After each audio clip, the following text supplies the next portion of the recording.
नमस्कार, मैं हूं आपका दोस्त विजय विद्रोही। आप मुझसे जुड़ चुके हैं, इसके लिए आप सबका तहे दिल से शुक्रिया। अगले 6-7 मिनट में आपसे जुड़े रहने की कोशिश करूंगा। विजय फैक्टर हमारे खास कार्यक्रम में आप सबका स्वागत है।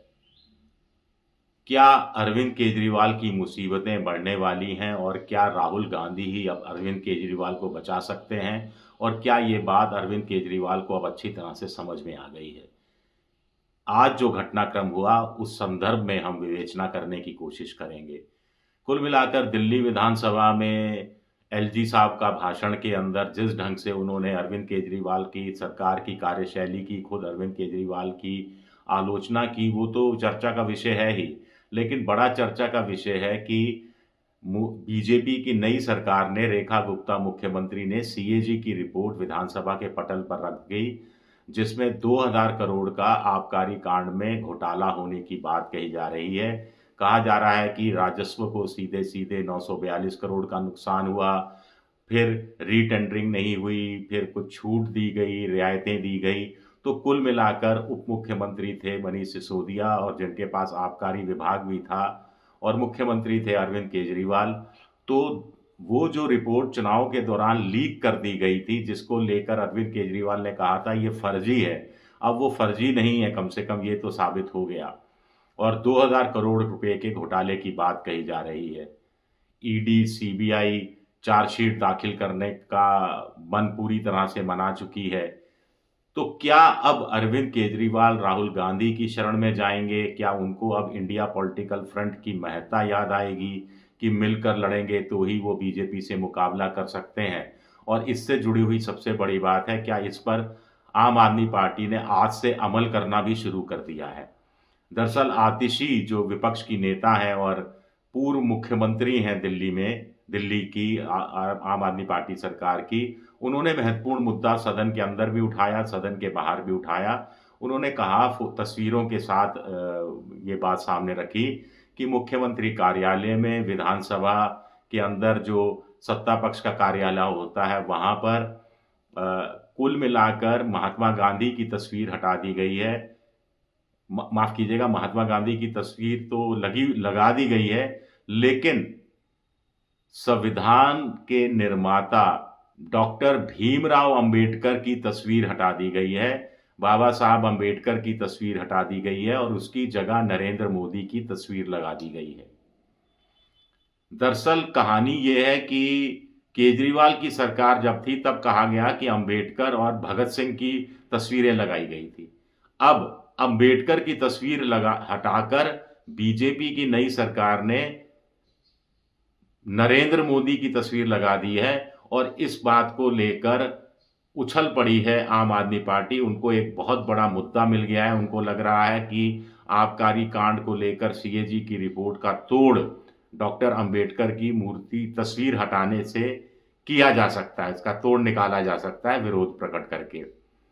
राहुल गांधी भी डॉक्टर अंबेडकर की बात करते रहे हैं। राहुल गांधी जातीय जनगणना की बात करते रहे हैं।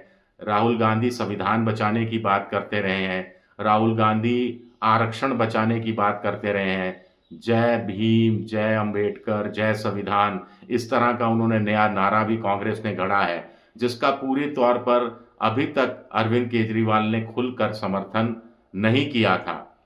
हालांकि अब याद आने लगा है। आतिशी ने फिर याद दिलाया कि कैसे अमित शाह गृह मंत्री ने राज्यसभा में अपने भाषण के दौरान अंबेडकर अंबेडकर अंबेडकर अंबेडकर की क्या रट लगाते हो, ये कहकर अंबेडकर साहब का अपमान किया था। और अब रेखा गुप्ता की सरकार फिर नए सिरे से अपमान कर रही है। तो आम आदमी पार्टी को एक वो मुद्दा मिल गया है, या उस मुद्दे की महत्ता समझ में आ गई है, जिस मुद्दे को राहुल गांधी लंबे समय से उठाते रहे हैं। तो इस बहाने क्या राहुल गांधी के पीछे चलेंगे अरविंद केजरीवाल? उनको अब समझ में आ गया है कि अकेले रहे तो उनकी घेरेबंदी और बढ़ जाएगी। ऐसे में लोकसभा के अंदर, राज्यसभा के अंदर इंडिया पॉलिटिकल फ्रंट अगर उनका साथ देगी, तो कम से कम वो बीजेपी पर, आला कमान के बीजेपी पर, उनकी मोदी सरकार पर कुछ हद तक दबाव डालने के लिए में कामयाब हो सकते हैं। नहीं तो अलग थलग पड़े तो बुरी तरह से सियासी रूप से मार दिए जाएंगे, खत्म कर दिए जाएंगे। ये अपने आप में एक बड़ा सवाल उठता है कि आतिशी ने जिस ढंग से उस मुद्दे को बार बार उठाया, डॉक्टर अंबेडकर के अपमान के मुद्दे को जिस तर्ज में उठाया, जिस तरह से उन्होंने कहा कि क्या मोदी जी डॉक्टर अंबेडकर से बड़े हो गए हैं, क्या बीजेपी डॉक्टर अंबेडकर का अपमान नहीं कर रही, क्या दोबारा से अपमान तिबारा से अपमान नहीं कर रही, और यही सारे सवाल राहुल गांधी भी उठाते रहे हैं। तो ये बड़ा इंटरेस्टिंग डेवलपमेंट है। वैसे भी आतिशी रेखा गुप्ता सरकार को घेरने से हिचक नहीं रही हैं। उन्होंने पहले भी आरोप लगाया था कि भाई प्रधानमंत्री ने तो कहा था कि मंत्रिमंडल की पहली बैठक में ही महिलाओं के लिए 2,500 रुपये की घोषणा जो उनके चुनावी संकल्प पत्र में थी वो घोषणा कर दी जाएगी देने की। अब रेखा गुप्ता कह रही है कि अब हम हैं मुख्यमंत्री, हम देखेंगे कि योजना किस ढंग से अमल में लाई जाती है और इसको कैसे इम्प्लीमेंट किया जाता है। तो अभी तक तो पूरी तैयारियां हो जानी चाहिए थी जब प्रधानमंत्री ने कह दिया तो क्या कांट झांट करने की योजना है कि कम संख्या में महिलाओं को 2,500 रुपया दिया जाए। इसकी घेरेबंदी हो ही रही है। 8 मार्च से पहले वितरित कर दिया जाएगा पैसा, ये बात आम आदमी पार्टी कहती रही है कि शायद नहीं कर पाएंगे, जिस ढंग से टालमटोल बीजेपी कर रही है कि अंतर्राष्ट्रीय महिला दिवस से पहले।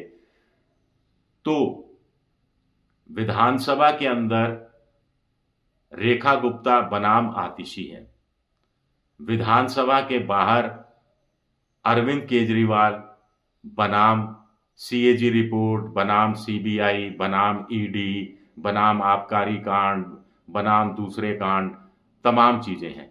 और अभी तो सिर्फ सीएजी की रिपोर्ट आई है। बीजेपी ने कहा था कि और भी फाइलें खुलेंगी। वैसे तो एलजी साहब के पास सारी फाइलें हैं, उन्होंने फाइलें तो पहले से खंगालते रहे होंगे, देखते रहे होंगे, लेकिन अब और कितनी फाइलें खुलेंगी?